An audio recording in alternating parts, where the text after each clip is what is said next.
Hello, everyone, and welcome to Soul Stained Ink. My name is Beth, and today I am coming at you with my middle grade magic TBR. So stay tuned to see what I'm going to be reading.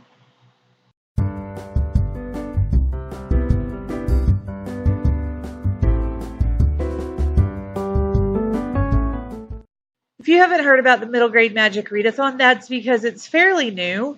However, it is basically a readathon that is defending middle grade against some of the myths that have cropped up around this age range. So it is going from July the 14th to July the 24th.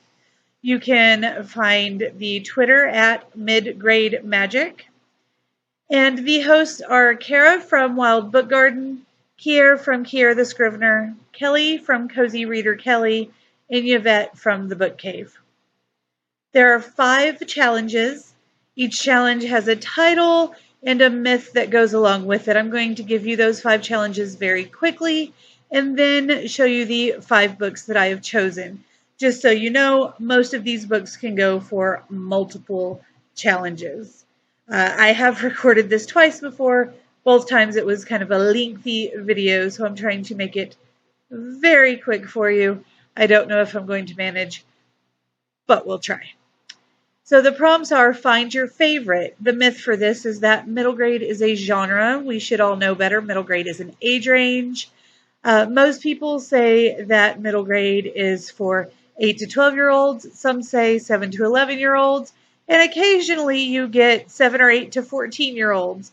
There's a lot of overlap there, but for this find your favorite, all you got to do is read a middle grade novel in your favorite genre. Next, we have Sugar and Spice, and the myth with that is that middle grade is always light and fluffy. So your challenge there is to read a middle grade novel that handles a darker, serious, or important topic. Doesn't have to be a sad topic. It could be identity, feminism, family relationships, or grief, illness, etc. It's whatever, as long as it is a more important, serious topic, which most middle grade books actually do deal with. So obviously these people that are making up these myths don't really read a bunch of middle grade books. Moving on, number 3 is boosting voices. The myth is that middle grade is homogeneous in terms of the perspectives and backgrounds represented. So just like everywhere else, we're working towards the diversity of authors and stories being published. And the challenge here is to read an own voices middle grade book. This can be anybody writing from a marginalized perspective that they share with their character. For me, pretty much every book is an own voices book, but I mean it in a broader sense. However, all of the books that I have, at least 3 out of 5 of the books that I have, are going to go for boosting voices, so that's pretty cool. Number 4 has been the rules. The myth is that middle grade has kind of non-negotiable set of characteristics, like main character between 11 and 14 years old, a simple writing style, the plot doesn't get scary, dangerous, serious, it's light, it's fluffy. So the challenge is to read a middle grade novel that bends one or more of these typical definitions. There's a whole lot of overlap in this area. If you read like Mary Poppins is sometimes a children's classic and sometimes a middle grade classic, because up until the last couple of decades, or really the last 15 years, I guess, middle grade really wasn't a thing. It was youth and young adult. So now that middle grade is coming out more on its own, there's a whole lot of overlap. So you get to pick something that bends those rules. And if you're newer to middle grade and you need some help, let me know. I will help you out. Finally, reader's choice. The myth is that middle grade is only for little kids. And, we really love if kids are reading middle grade. And we really love if teenagers are reading middle grade. And if adults are reading middle grade. And everybody can read middle grade. So this challenge is just choose any middle grade book you're excited about reading.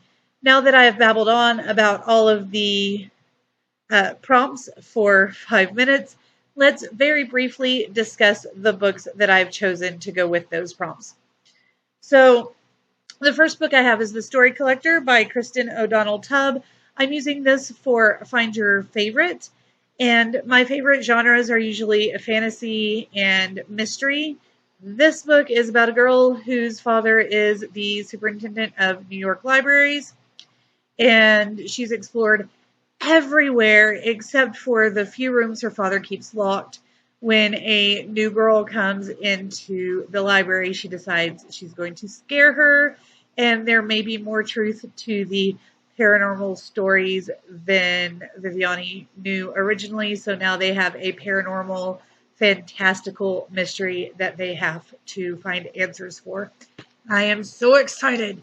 Plus, this cover is awesome. It kind of gives me old Nancy Drew vibes, and I am down for that. All right, next I have Sugar and Spice and possibly Boosting Voices, but also most definitely Bending the Rules. This is The Benefits of Being an Octopus by Anne Braden.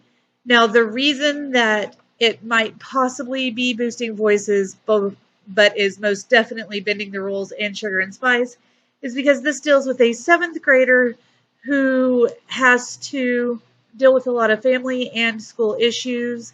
She's taking care of her younger siblings while her mother works at a pizza parlor. She's trying to keep her head down and stay under the radar at school, but one of her teachers kind of forces her to join the debate team.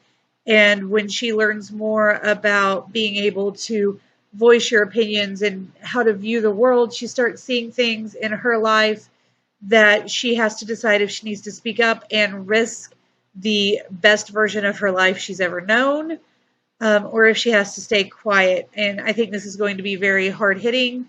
I've read the first couple of pages. It is not simplistically written. It's well written, but it's not, simple language. And Boosting Voices, it may or may not be own voices. Anne Braden is the co-host of the children's book podcast Lifelines, Books That Bridge the Divide. She is kind of an activist for love and gun control and all sorts of things. So I'm not 100% sure if this is own voices or not, but she's definitely an ally. All right. For own voices and Bending the Rules and Sugar and Spice, I have Tim Tingle's When a Ghost Talks, Listen. This is, all of them are also, choose whatever book you want to read, by the way, because I'm excited about all of them. But When a Ghost Talks, Listen is the second book in the How I Became a Ghost series by Tim Tingle. This is own voices because Tim Tingle is the Choctaw storyteller. He is an amazing storyteller. The language in this book is not necessarily simplistic. It is written as he speaks. So it has that very comforting rhythm of a spoken oral tradition story. And in this book, we are following Isaac, who is our protagonist from book 1, as he goes back in time from the Trail of Tears with General Pushmataha, who was a chief and general in the United States military. So they go back in time to when General Pushmataha was receiving accolades for his work with the United States military, I believe, during the Revolutionary War, although it may have been slightly after that. I don't remember. I'm terrible at this. However, he is a very famous Choctaw, and I'm really looking forward to reading that book. Next, for Boosting Voices as well as Bending the Rules, and possibly Sugar and Spice, and Choose Your Favorite. And again, all of these are reader's choice. This is the Wise and Nerd series created by Kobe Bryant, who is a man of color, professional basketball player, UCLA graduate. He came up with this idea, and it is written by Wesley King, but basically it follows 5 basketball players, and their team is bad. It's a bad team. They're the lowest ranked basketball team in the league, and they live in the poorest neighborhood in town. Nobody expects them to do anything. They're not expected to succeed at all. And then all of a sudden, they have training camp. And on the first day of training camp, this mysterious new coach named Rolabi Weisenard arrives, and every player gets different, unique visions of what they have to do.